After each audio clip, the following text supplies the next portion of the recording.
Hello everyone, welcome back to the channel. আজকে তোমাদের সাথে সকাল থেকে দুপুর অবধি ভিডিওটা করব। আজকেও আমার হেল্পিং হ্যান্ড পূর্ণিমা আসেনি, কারণ ওর বরের খুব শরীর খারাপ। আর আমি তো সকালবেলা কাজগুলো আগেই গুছিয়ে রাখি, তাই কাঁচা টাচা আগেই ভিজিয়ে রাখি। তো আজকেও আসবে না, এখন এগুলো আমাকেই কাচতে হলো। আর কি করব, একটু একটু তোমাদের সাথে শেয়ার করলাম। আর ওর বাবা বাজারে গিয়েছিলো, সবজি টবজি এনেছিল। আর আমি ভাতের চালটা না সবসময় আগেই ধুয়ে রাখি, তাহলে ভাতটা ভালো হয়। আর আজকে আলু পটলের এই সিজনে শুরু হলো ঝোল, তা সেটা দই দিয়ে করব, সেটাই তোমাদের সাথে একটু শেয়ার করলাম। এই যে দই, জিরে বাটা, এগুলো দিয়ে করব।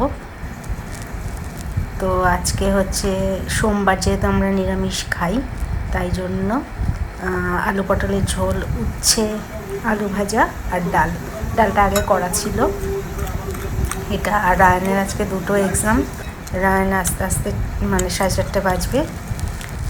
তো এরমভাবে আমি ভাবলাম আজকে তোমাদের সাথে মাথা ঠান্ডা করে ভিডিও করি, কারণ হেল্পিং হ্যান্ড আসবে না, একটু হুট করে মাথাটা গরম হয়েছিল। কিন্তু কিছু করার নেই, বাড়িতে কেউ অসুস্থ থাকলে তাহলে তো সেও একটা অস্বস্তির মধ্যে পড়ে। তাই জন্য মাথাটা ঠান্ডা করে তোমাদের সাথে ভিডিও করছি, আমার সময়টাও কেটে যাচ্ছে। আর তোমাদের সাথে ভিডিও করতে তো আমার সত্যি খুব ভালো লাগে।